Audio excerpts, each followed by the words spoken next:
RCS Audio presents What Happened Between Us, a Black man and woman's story guide to finding each other, by Sensei Sanders. A mental martial arts initiative. In this work, I use the term Indigenous Black with intention. The word Black alone is a social construct, born from political systems that labeled and limited identity. It defines color, not culture, appearance, not ancestry. Indigenous Black reclaims that depth. It speaks to the origin, the essence, and the ancestral truth of a people native to this earth and land before borders, before categories, before distortion. It's not just a name, and it's a remembrance. It is a language of reclamation and rootedness. This work honors that truth, the wholeness of who we are before the world told us who to be. Mental Martial Arts Initiative, training the mind, healing the heart, speaking with truth. Dedication to every Black man and woman who ever loved with a wounded heart, fought battles no one saw, carried burdens too heavy to name, or tried to build a home with hands taught only to survive. This book is for the lovers, the fighters, the healers, the hopeful, and the ones standing in the gap between what hurt them and what could finally heal them. May your love be your revolution. May your truth be your restoration. May your unity be your legacy. Preface. Why this book exists. For generations, Black men and Black women have been trying to find each other through noise, trauma, silence, survival, and systems designed to keep them apart. What happened between us was not coincidence. It was a consequence of history, pressure, and emotional inheritance. But this book is not about blaming the past. It's about building the future. Mental martial arts was born from the one truth. Black love requires skill, intention, emotional discipline, and community support. This book blends story, psychology, cultural truth, and rational training to give our people the tools we were never taught. The tools to communicate, heal, rebuild, trust, and strengthen the family structure from the inside out. These chapters don't offer fantasy, they offer frameworks. They offer real stories, real conflicts, real solutions. Because when Black couples return to each other with clarity, compassion, and courage, the entire community rises behind them. This book is my offering to that rise.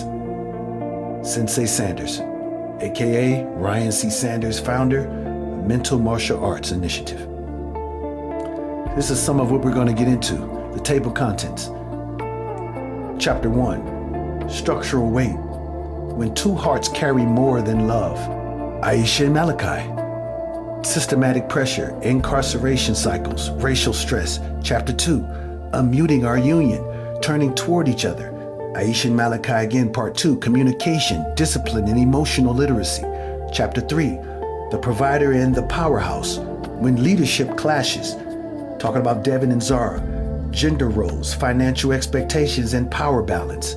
Chapter 4, Raised by Fire, co-parenting in the quiet storm. Jordan and Keisha, emotional suppression, inherited silence, and parenting unity.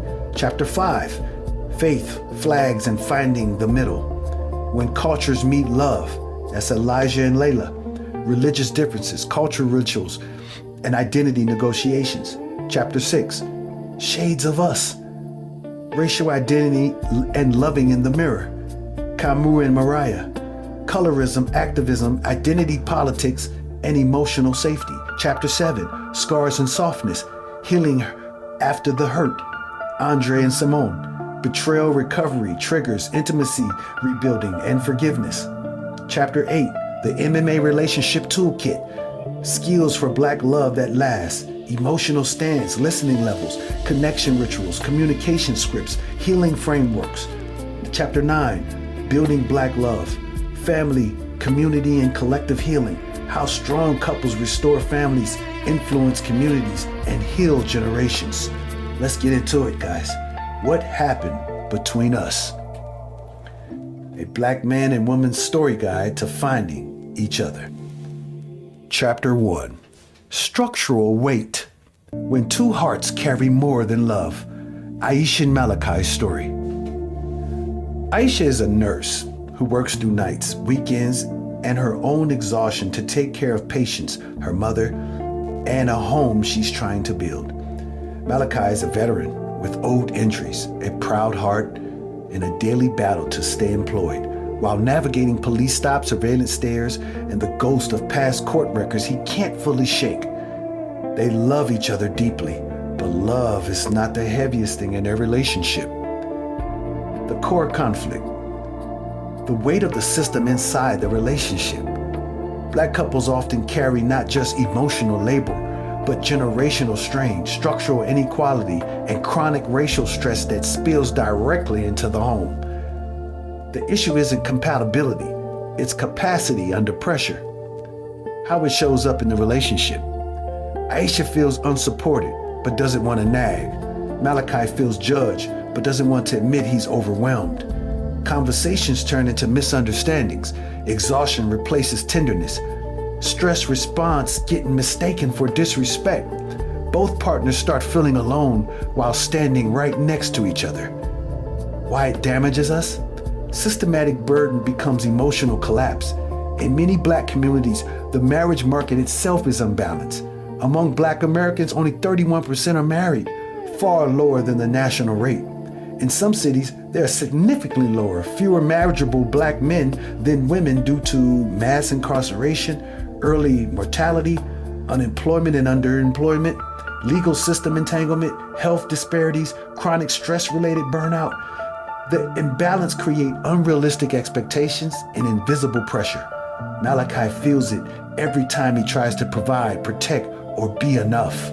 Aisha feels it every time she carries more than one person should. These pressures don't stay outside. They leak into the kitchen, the bedroom, the text messages, the tone, the patience. Radical stress as a third partner in the relationship. When Malachi gets pulled over on Friday night, Aisha holds her breath until he's home. She wipes tears, hides fears, and tries to be strong enough for the both of them. By Saturday morning, they're not fighting each other. They're fighting fatigue, fear, pride, and unspoken trauma. Chronic racial stress shrinks empathy. When the world attacks you, the home unintentionally becomes a battlefield too. Not because of lack of love, but because both partners are emotionally overdrafted.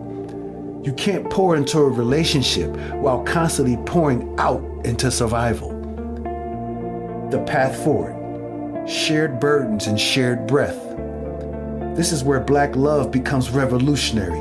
You don't just date each other, you date each other's wounds, ancestors, and environments.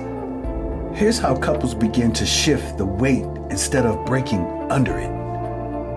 Number 1, name the system out loud. Say it. I'm overwhelmed by more than just us. Truth slows conflict. Language reduces false blame. Number 2, weekly stress release rituals. Every Sunday night for 15 minutes, each partner names the biggest stressor they faced outside the relationship. No problem solving, just listening and breathing. It lets the external world exit before the internal world absorbs it. Number 3, reassign responsibilities during high stress weeks. When Malachi is dealing with legal paperwork or job instability, Aisha takes more household tasks. When Aisha is drowning in family caregiving, Malachi steps up more. Flexible roles equals survivable pressure. Number 4, build a no-judgment communication window. 10 minutes a day where both can speak freely without correction, defense, or criticism. Think of it as an emotional decompression chamber. Black stress is heavy. Venting removes the weight before it breaks connection. Number 5, create a shared enemy, the system, not each other. Instead of, why did you snap on me? Shift to, what outside pressure followed you home today?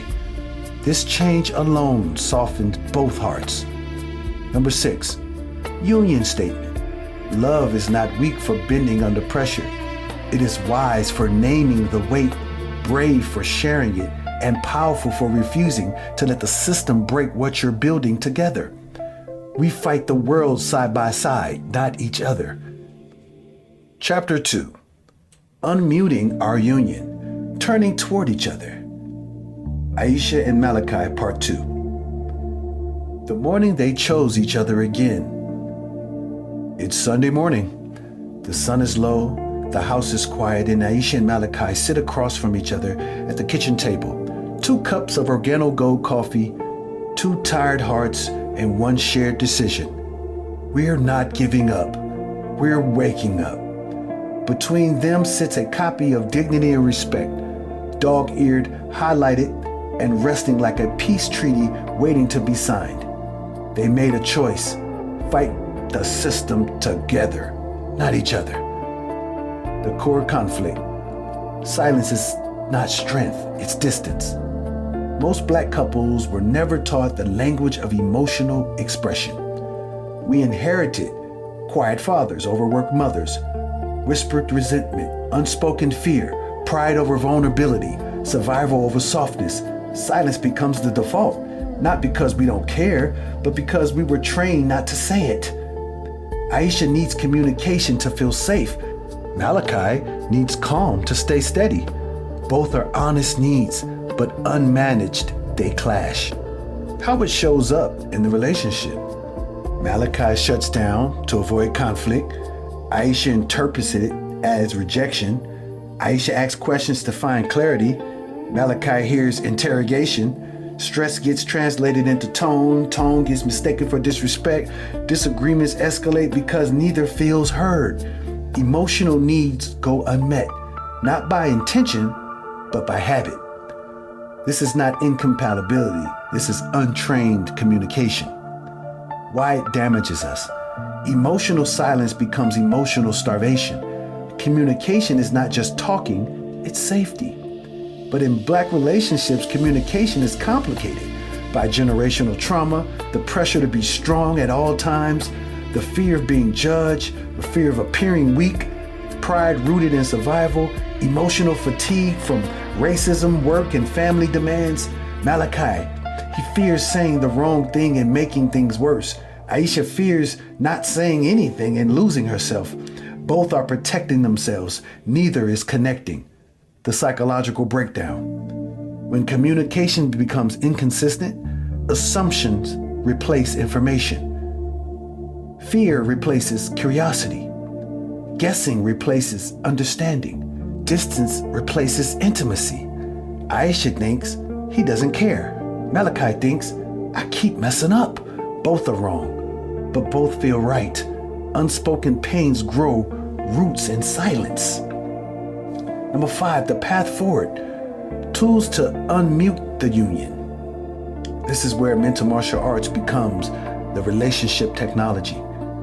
Here's how couples begin turning toward each other instead of shrinking away. Number 1, the mood word ritual. 3 minutes each. Every day, each partner names 1 mood word, 1 fear, 1 desire. Example, Malachi, brittle, fear of failing, desire for peace. Aisha, overloaded, fear of being alone in this, desire for partnership. No debating, no defending, just truth aired out before it rots. Number 2, the what I heard, what I meant clarifier. This stops 80% of misunderstandings. Partner A, when you walked away, I heard you didn't care. Partner B, when I walked away, I meant I needed a moment to calm down. This is conflict CPR. Scheduled emotional check-ins. Number 3, every Sunday morning for 20 minutes. What worked this week? What hurt this week? What do we need to do next week? Structure prevents emotional ambush. Predictability builds safety. Number 4, the pause breath name technique. When energy gets hot, pause, breathe, name the trigger. Example, I'm snapping because work drained me, not you. This is emotional de-escalation for couples.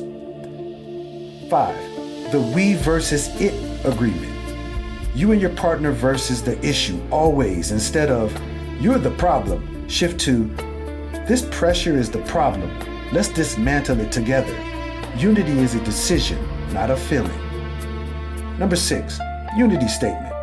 Our relationship grows stronger each time we choose truth over pride, softness over silence, and clarity over confusion. We do not raise our voices, we raise our understanding. We unmute our union so nothing inside us dies quietly again. Chapter 3. The provider and the powerhouse when leadership clashes. Devin and Zahara's story. 2 leaders, 1 household. Devin is 38, a respected barber, a business owner, and the type of man whose presence steadies a room. He grew up with old school examples, uncles who provided, protected, and kept their emotions tucked behind the rib cage like folded letters never mailed. Zahara is 35, a tech executive, breaking ceilings in rooms where her brilliance is praised, her assertiveness critiqued, and her ambition constantly tested. She had to lead for survival since she was young, and she became exceptional at it. The first night they met, they spoke about legacy and cultural rebuilding. Sparks ignited. 2 years in, the spark is still there, but so is the storm. They don't lack love, they clash in leadership. The core conflict, 2 alphas trying to build a kingdom without a shared blueprint. Both want to lead, both expect respect. Both grew up seeing leadership performed in different ways.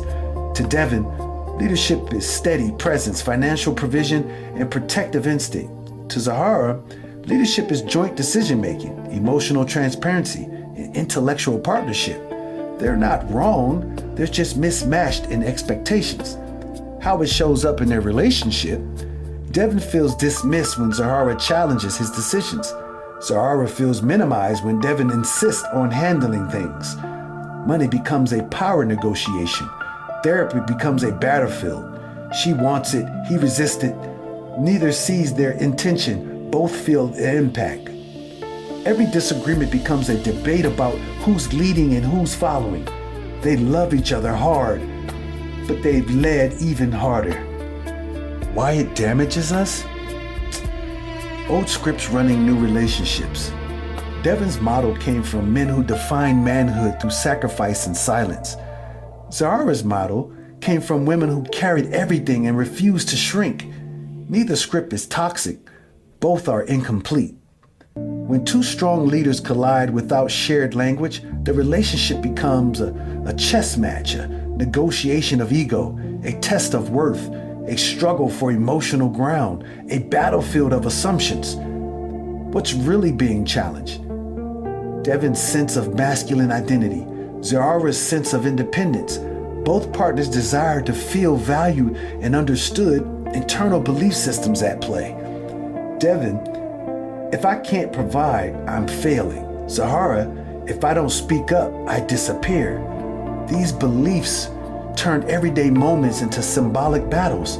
Power struggles erode intimacy because nobody wants to be vulnerable when they're busy defending a throne. 5. The path forward. Leveraging power instead of fighting it. Establish a shared leadership vision. Sit down and answer, what does leadership even mean for each of us? Where do we lead together? Where do we take turns? Where do we trust instead of control? This eliminates invisible battles. Number 2, create domains of mastery. Instead of competing, divide leadership roles based on strengths. Example, Devin leads financial planning plus home security decisions. Zahara leads scheduling, career planning, family communication. Both lead emotional care and conflict management. This honors both identities. 3, replace submission with support. Black couples do not thrive under outdated submission models. They thrive under mutual service, new framework. How can I support your leadership without losing mine? This question alone shifts the whole tone. Number 4, the vulnerability exchange ritual. Once per week, each partner shares one thing they're afraid to admit. Example, Devin, I fear disappointing you. Zahara, I fear being too much for you. Leadership melts into connection when fear becomes shared rather than hidden. Number 5, rebuild the concept of strength. Strength is not dominance. Strength is balance. You can't lead a person you refuse to listen to. You can't love a person you're trying to defeat. Number 6, union statement. We lead each other when needed, follow each other when wise, and honor each other always. Our power is not competition, it's collaboration. Where two leaders learn to move as one, love becomes a dynasty. Chapter 4, Raised by Fire, Co-Parenting and the Quiet Storm. Story of Jordan and Keisha. Love didn't last, but the child did. Jordan and Keisha were high school sweethearts, the kind who passed notes, shared fries, and swore they'd grow old together. Life had other plans. Their daughter Malia arrived at 18. Their relationship didn't survive the pressure. Now, years later, they've both grown. Keisha, a full-time student and part-time CNA, grinding for a better future. Jordan, a construction worker with long hours, a tough shell and a soft heart he rarely shows. They're trying to co-parent. They're trying not to repeat what raised them. Trying to be better than the storms they were born in. The core conflict. When silence was taught as strength, but it feels like abandonment. Jordan was raised in a household where men didn't cry. They fixed things. Anger was allowed, softness was not. Feelings were kept like secrets. Keisha was raised in a home where her mother cried behind closed doors and her father ate dinner without words. Emotion lived in the shadows. She grew up craving transparency. He grew up fearing it. Two different emotional languages, one child stuck in the middle. How it shows up in the relationship? Jordan shuts down when conflict rises, disappears, goes quiet, folds inward. Keisha reads his silence as disinterest in Malia. Texts go unanswered. School reminders get lost. Appointments get missed. Keisha explodes after carrying everything alone. Jordan feels attacks and retreats even further. Both end up hurting and repeating the past they swore they escaped. To Keisha, silence means abandonment. To Jordan, silence means control. Neither is lying. Both are reacting to childhood training. Why it damages us. Emotional suppression is a cycle, not a choice. Black boys and girls often grew up watching the adults in their lives avoid hard conversations, swallow pain, push through everything, hide fears, hide stress, hide tears. That silence becomes muscle memory. So when Jordan walks away from conflict, he thinks he's keeping the peace. When Keisha demands answers, she thinks she's protecting stability. Both intentions are pure, but both impacts are harmful.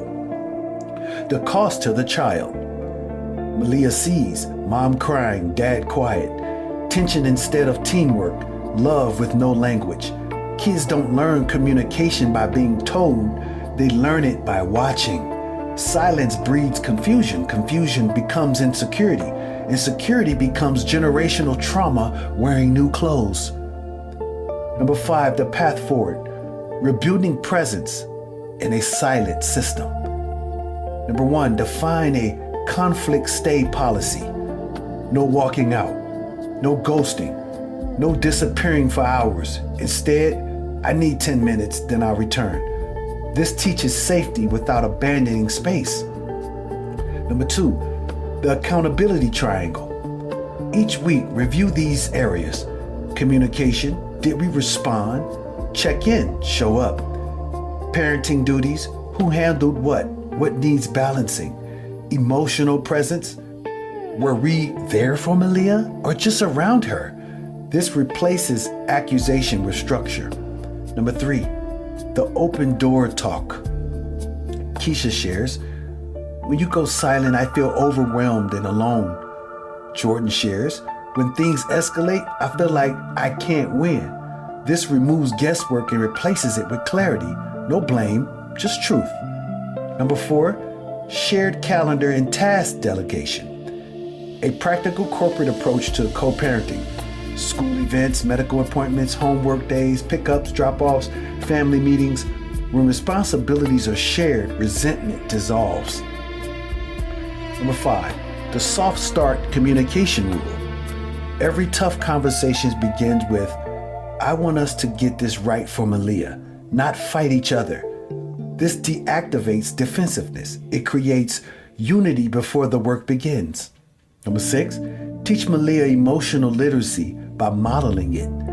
Let her see it. Conflict resolved calmly. Apologize and repair. Affection, teamwork. Children become what they witness.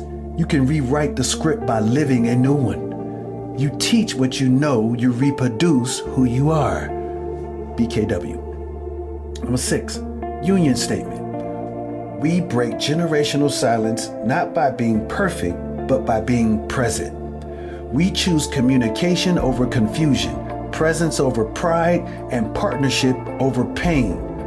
Our child or children deserve 2 whole parents, even if the relationship that made her didn't last. Chapter 5. Faith, flags, and finding the middle. When culture meets love. Elijah and Layla's story. 2 traditions, 1 love. Elijah grew up in the deep South, raised on gospel chords, Sunday sermons, and a Baptist foundation so strong it shaped the rhythm of his morning. His grandmother prayed with authority. His mother sang with conviction. Church wasn't an activity, it was oxygen.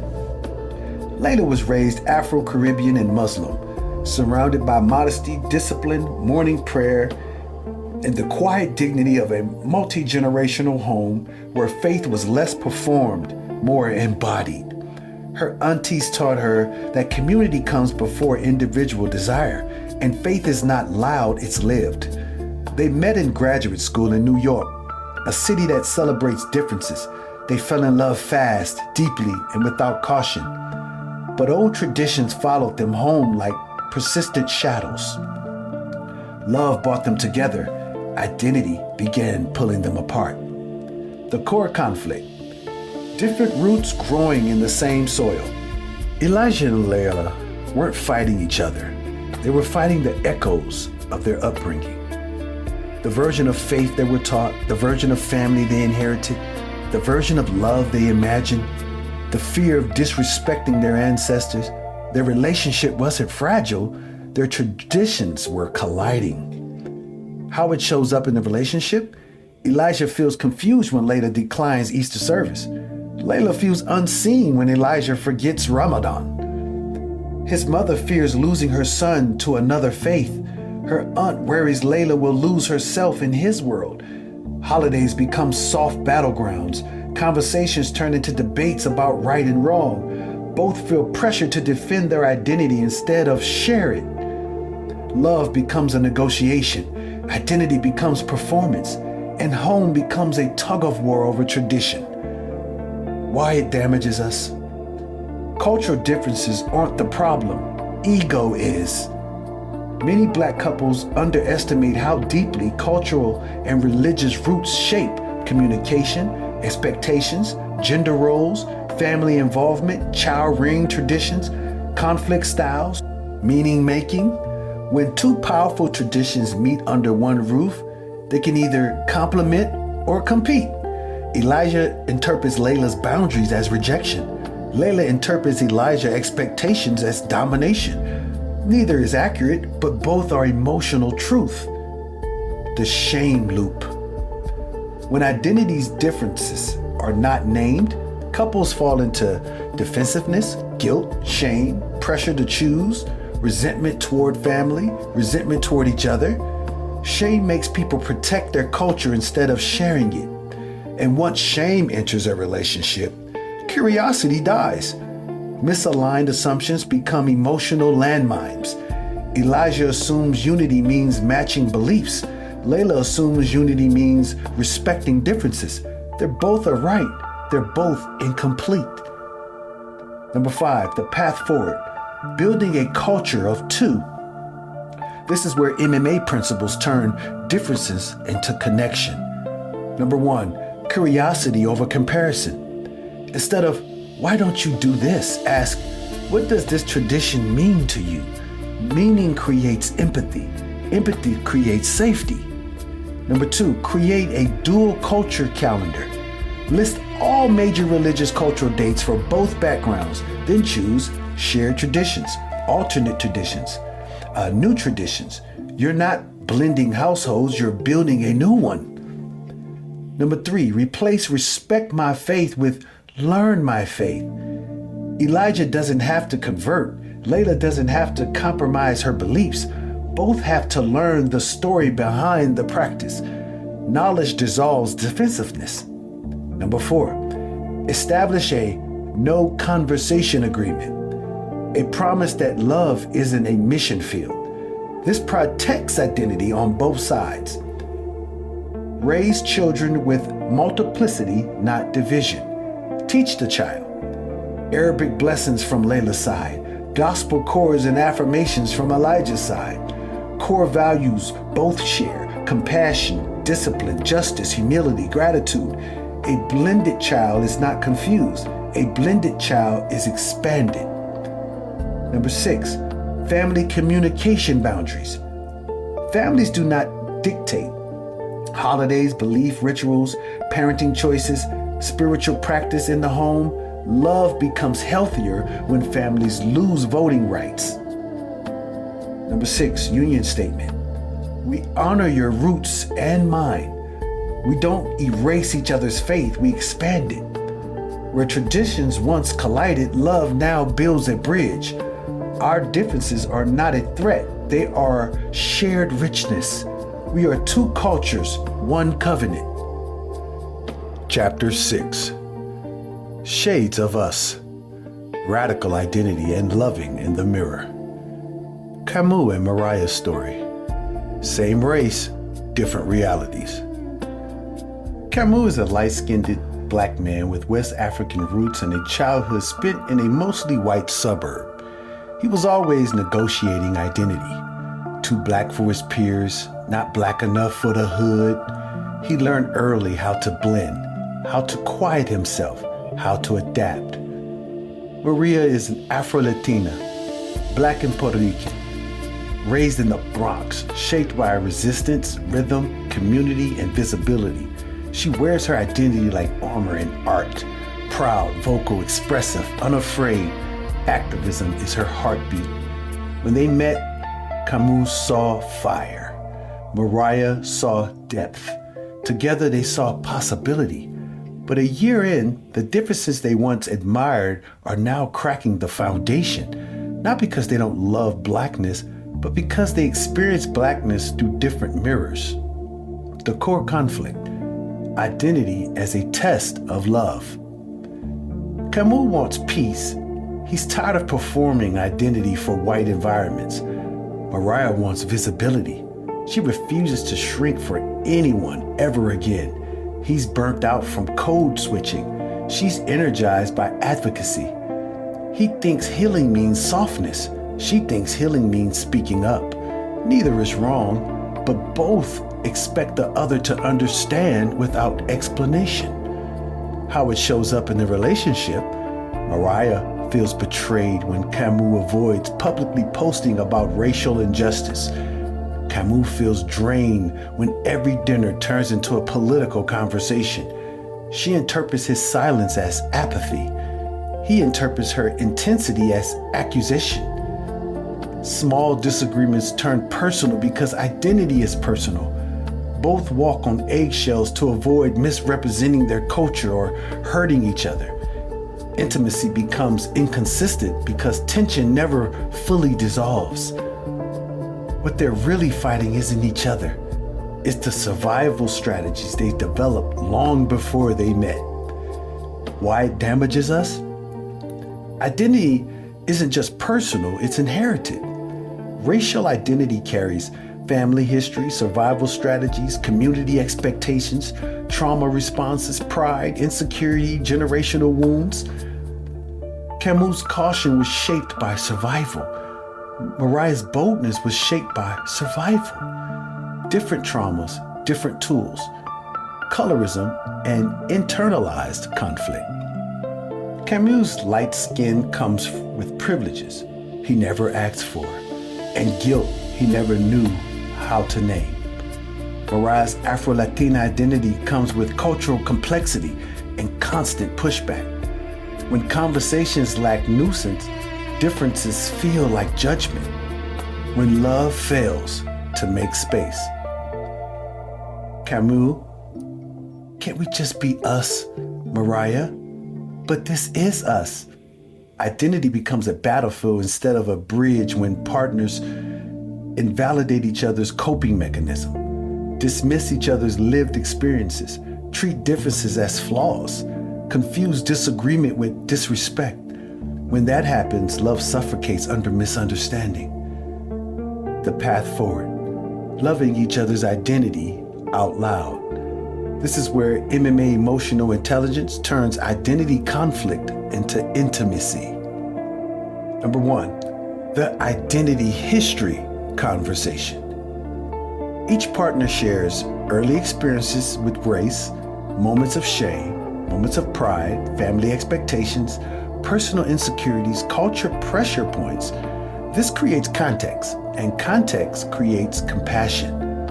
Replace judgment with translation. Instead of, why did you post about this issue? Say, help me understand how you process things like this. Instead of, you're too intense. Say, I want to connect. Tell me what this brings up for you. Language is the difference between war and understanding. Number 3, build a race-safe space. Ritual. Once a week. No correcting, no debating, no defensiveness. Just 2 people sharing how the world hit them that week as Black individuals. This deepens empathy and dissolves assumption. Number 4, honor each other's identity coping style. Camus copes through quiet protection. Mariah copes through vocal advocacy. Both strategies are valid. Both are culturally rooted. Both deserve space in the relationship. Love expands identity. It doesn't compete with it. Number 5, establish a support without replication agreement. A support without replication agreement. Translation, I don't have to express activism your way to support your activism. This sets both partners free. Create a shared identity vision. Number 6, question to answer together. What values do we want our lives to stand for? How do we want our future children and our children to understand Blackness? How do we support each other publicly and privately? What does unity look like in practice, not just theory? Identity becomes a bridge when it has direction. Number 6, union statement. We honor the stories that shaped us, the shades that colored us, and the histories that live within us. We do not force sameness, we celebrate difference. Where identity once divided, love now becomes translation. We are not mere mirrors of each other. We are windows into each other's worlds. Chapter 7, Scars and Softness, Healing After Hurt, Andre and Simone's story. Love survived, but the idea of trust didn't. Andre and Simone met in their 20s, young, hungry, magnetic.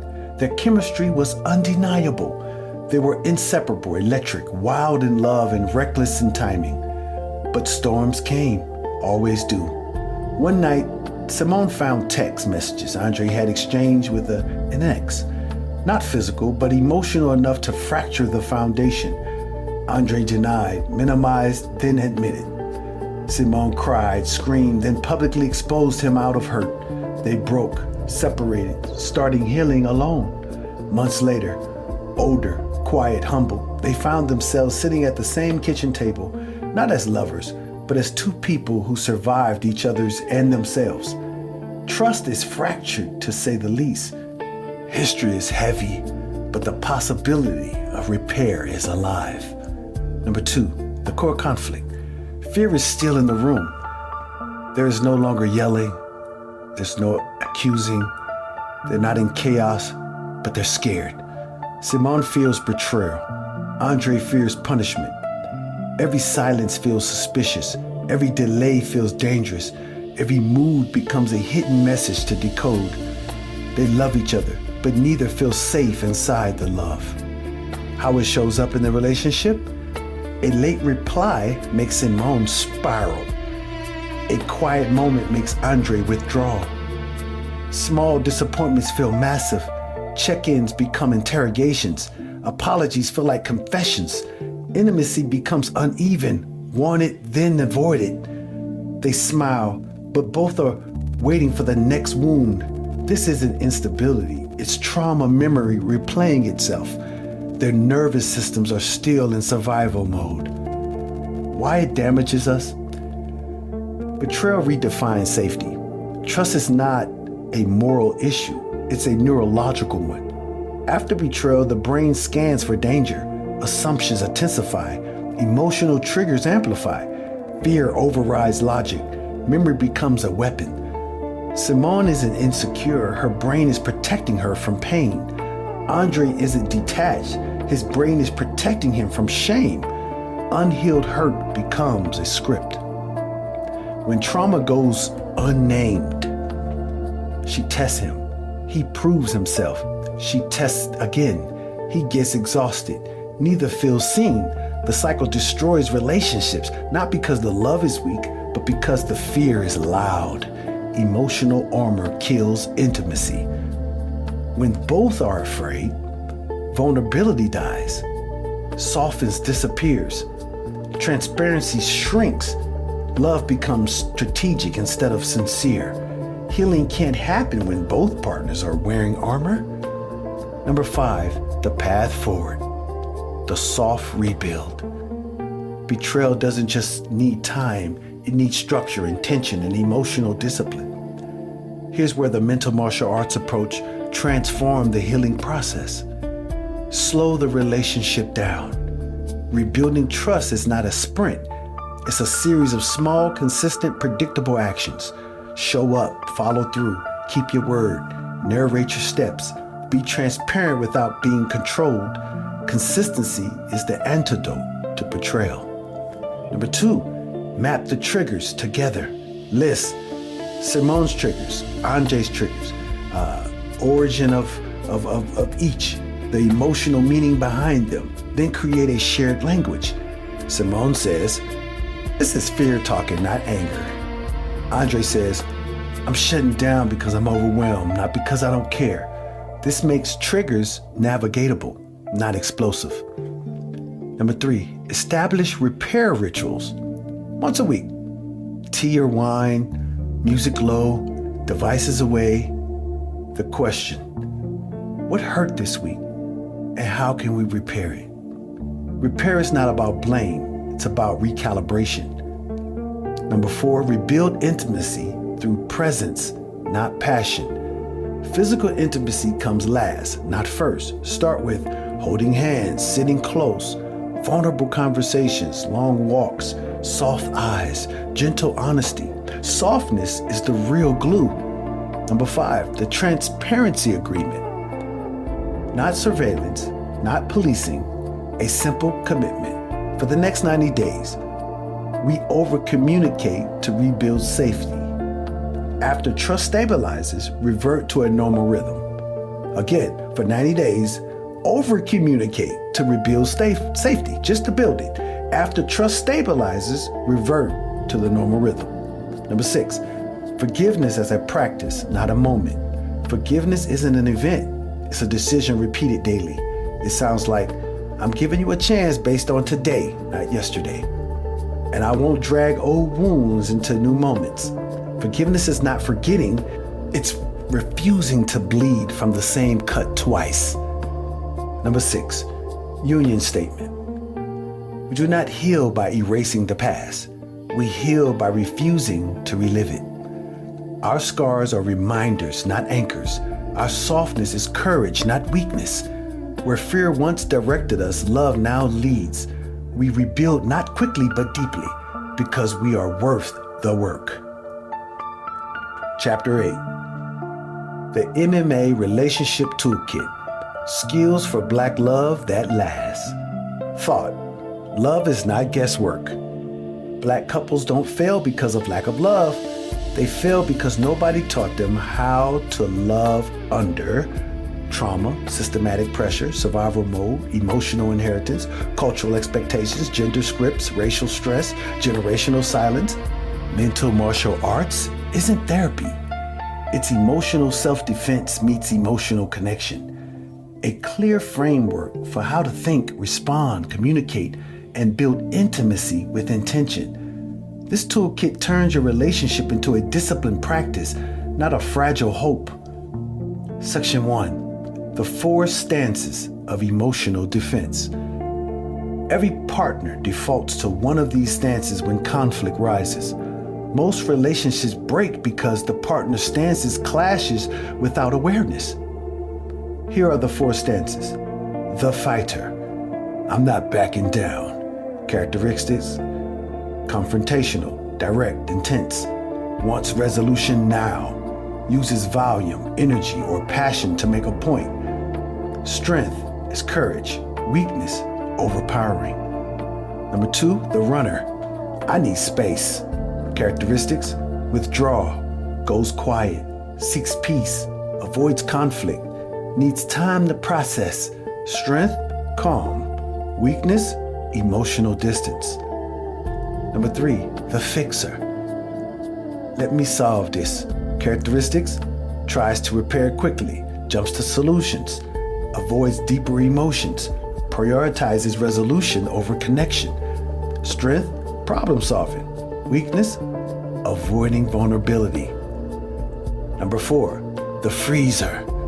Everything shuts down. Characteristics, emotionally numb, overwhelmed, mentally disassociates, feels stuck, can't express feelings under pressure. Strength, non-in-conflict. Weakness, emotional paralysis. Relationship transformation comes from naming the stances. When partners say, I'm freezing right now, or I'm in fighter mode, give a minute. Conflict shifts from chaos to clarity. Name it to tame it. Identify it to navigate it. Section 2. The 3 levels of listening. Listening is not hearing. Listening is a discipline. Most couples stop at level 1. Healthy couples reach level 3. Level 1. Surface listening. You hear the words, partner, you didn't help me today. Response, that's not true. This level creates arguments. Level 2. Emotional listening. You hear the feelings behind the words. Partner, you didn't help me today. Response, you felt alone. This level creates empathy. Level 3, generational listening. You hear the wound behind the feeling. Partner, you didn't help me today. Response, this reminded you of times you had to do everything alone growing up. This level creates healing. Section 3, the pause, breathe, name method. This is the MMA's emotional de-escalation strategy. When energy rises. Step 1, pause. Interrupt the trigger loop. Do not respond instantly. Step 2, breathe. Slow, controlled breaths turn off the fight or flight response.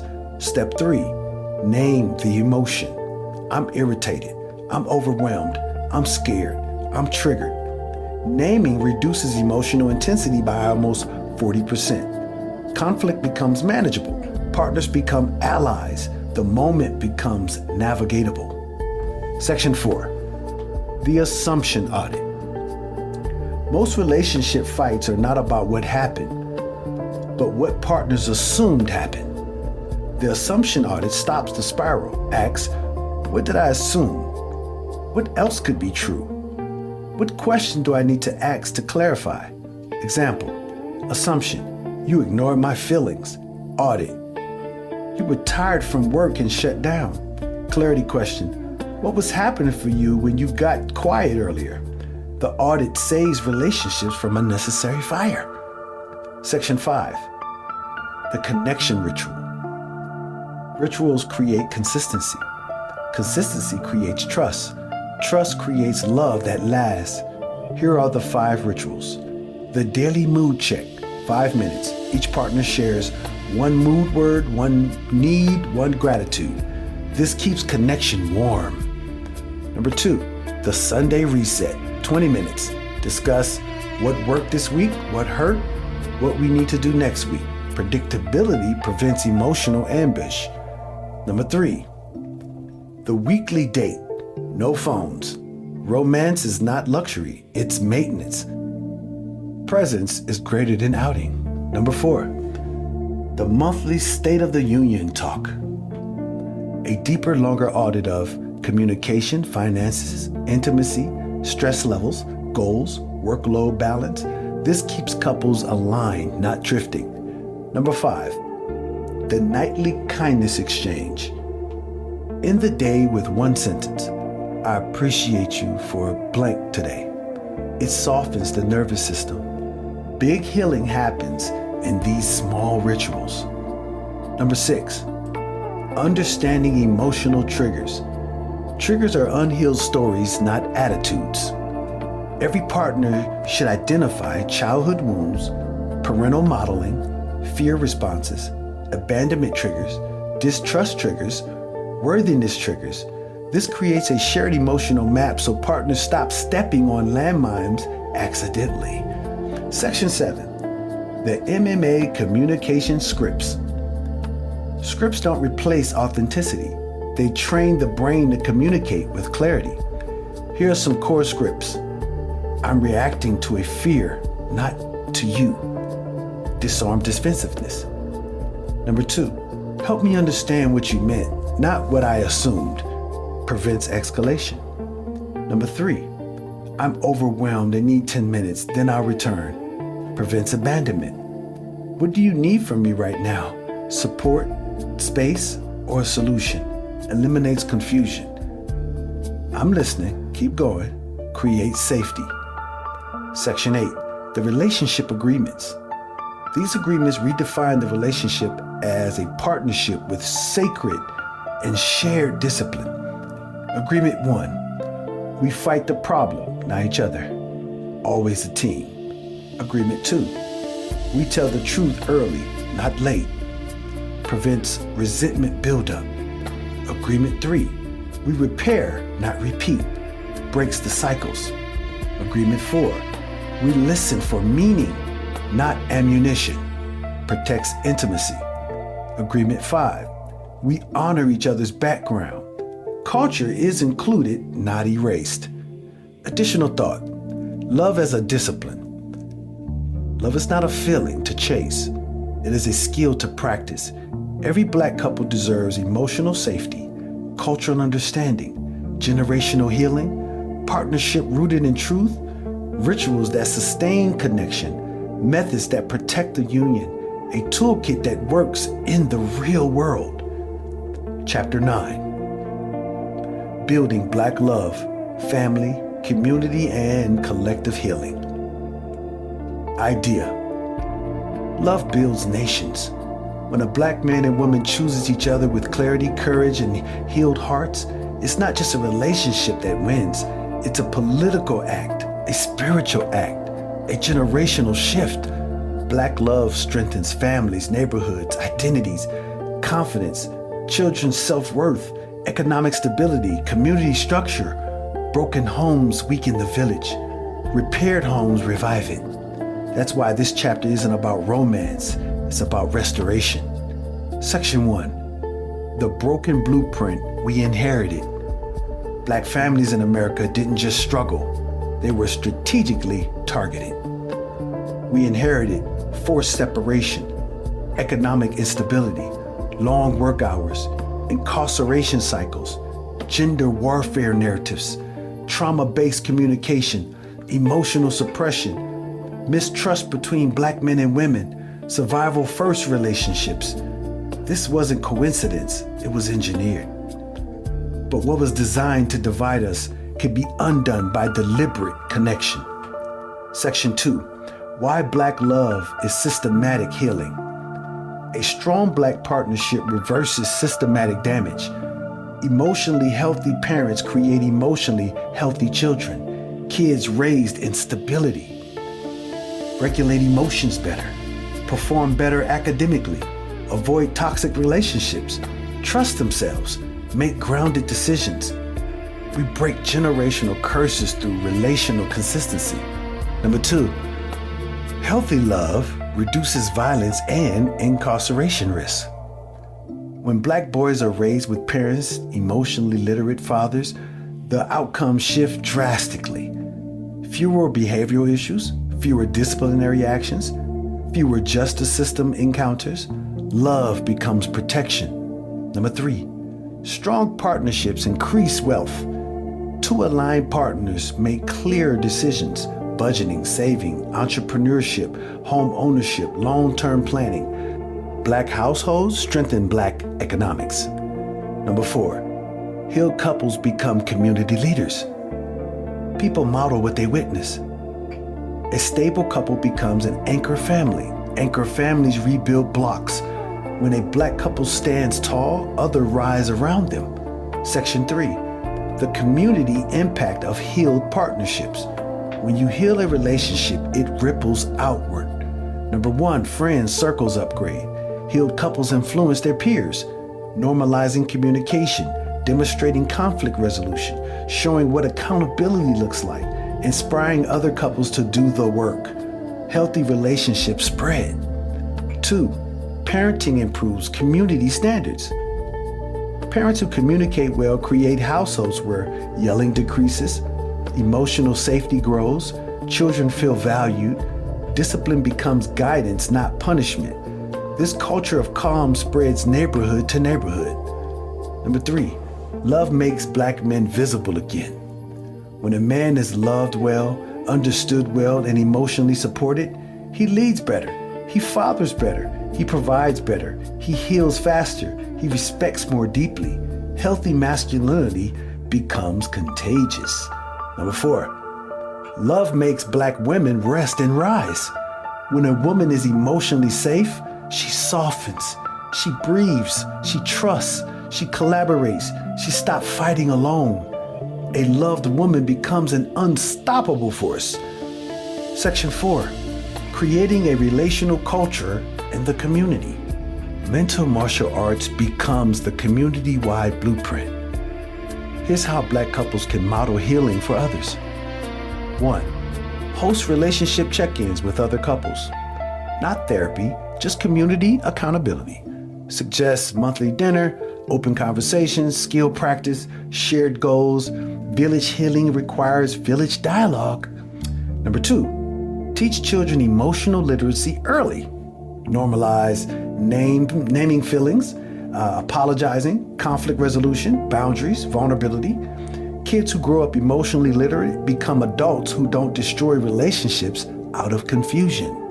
Number 3, celebrate Black partnership publicly. Post it, model it, normalize it.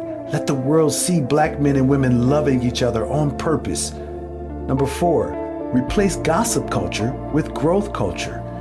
Instead of dragging people, mocking breakups, shaming mistakes, shift to asking, how can we support? Sharing resources, holding both partners accountable, encouraging repair. Community attitudes shape relationship outcomes. Number 5, the couple's community pledge. Every couple that commits to rebuilding their relationship should adopt this pledge. We are not just loving each other, we are healing the village through the way we love. This pledge repositions the partnership and the relationship as a form of leadership. Number 6, the legacy vision. Imagine this: Black children raised in a household that speak truth with softness.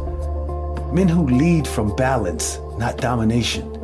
Women who rise without exhaustion. Couples who repair instead of rupture.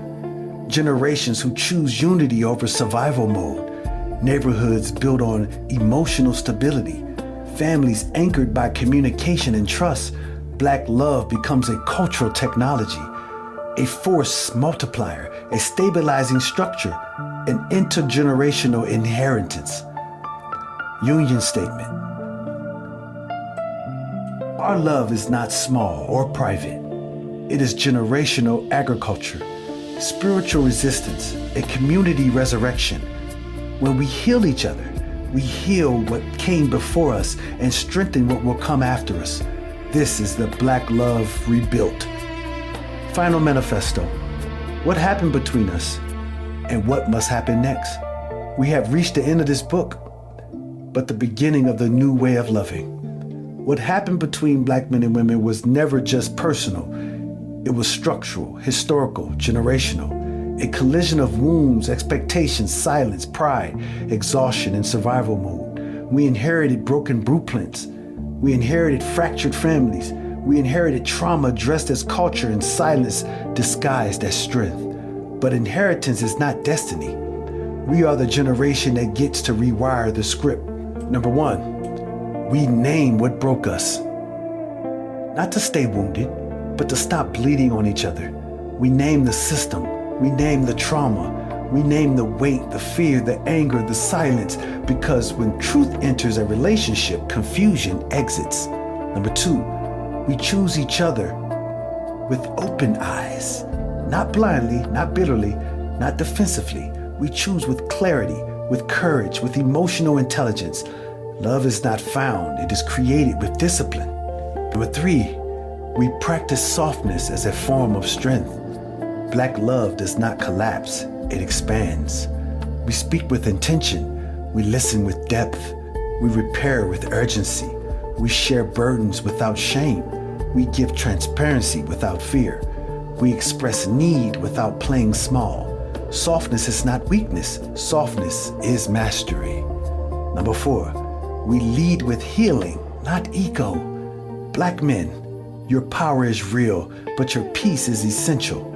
A healed man becomes a leader, a lover, a father, a protector, not through domination, but through presence and emotional discipline. Black women, your fire is sacred, but your rest is revolutionary. A healed woman becomes a nurturer, a visionary, a partner, an anchor, not through exhaustion, but through clarity and grace. Together, you are unstoppable. Number five, we repair what we break. Not with shame, not with running, not with silence. Repair is the mark of maturity. Accountability is the mark of love. Growth is the mark of partnership. If we learn how to hurt each other, we can learn how to heal each other. Number six, we raise children who do not inherit our fears. Our sons will learn emotional language, not emotional withdrawal. Our daughters will learn boundaries, not burnout. Our children will grow up watching connection, not combat. We will not pass down silence. We will not pass down trauma. We will not pass down brokenness wrapped in tradition. The cycle stops with us. Number seven, we build families that rebuild the village. A stable Black home is a radical act. A loving Black partnership is a liberation strategy. Two healed people raising healed children is a revolution. The world fears nothing more than Black unity, because unity makes us whole. Unity makes us powerful. Unity makes us free. Number eight, we love each other with intention, not instinct. Love is a discipline, a practice, a craft, a daily decision that requires communication, patience, honest self-checks, boundaries, humility, forgiveness, vision. We don't wait for love to happen, we build it. Closing thought. What happened between us was real, but what can happen next is greater. We can rise again as individuals, as partners, as parents, as people. We can rebuild our families and restore our communities by the way we choose to love each other today. This is not the end.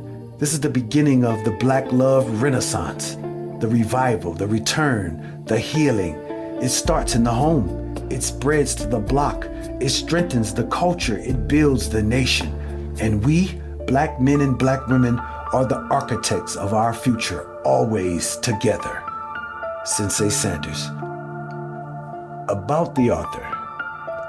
Born Ryan C. Sanders, a writer, recording artist, cognitive strategist, and founder of the Mental Martial Arts Initiative, a groundbreaking framework that merges emotional intelligence, cultural psychology, and Black ancestral wisdom into an accessible system for personal and relational healing. A life coach, storyteller, and truth teller, Sensei Sanders has dedicated his work to elevating consciousness in Black communities, thereby enhancing consciousness in all communities by teaching people how to think, communicate, and love with clarity and discipline. His philosophy is simple but transformative. Heal the mind, strengthen the heart, rebuild the village. Raised in New Orleans, Louisiana, and shaped by a lifetime of service, from ministry to mentorship, from community work to therapeutic insight, Sanders brings a rare blend of real-world experience and intuitive intelligence to his writings. His voice is bold, warm, direct, and deeply rooted in cultural understanding. He writes not as an observer of Black life, but as someone who has lived its storms, survived its systems, and committed his life to changing the narrative from the inside out. His work includes more than 10 self-help books across genres: mental health, spirituality, social consciousness, fiction, children's literature, and transformative storytelling. He is also an entrepreneur, lyricist, motivational speaker, and architect of programs designed to strengthen families, empower youth, and restore emotional literacy in Black homes. What Happened Between Us is part of a relationship guide, part cultural blueprint, and part healing manifesto. Through powerful storytelling and MMA's signature emotional technology, Sanders offers Black couples the tools to reconnect, rebuild, and rise, not only for themselves, but for the community they anchor. Whether speaking to one person or an entire auditorium, Sensei Sanders carries a singular mission: to shift perception, ignite inner power, and help people return to themselves so they can return to each other. He lives, writes, and teaches with the conviction that healed Black families heal Black communities, and that unity, emotional courage, and truth-telling are the next evolution of our collective liberation. Thank you for listening. Get with it.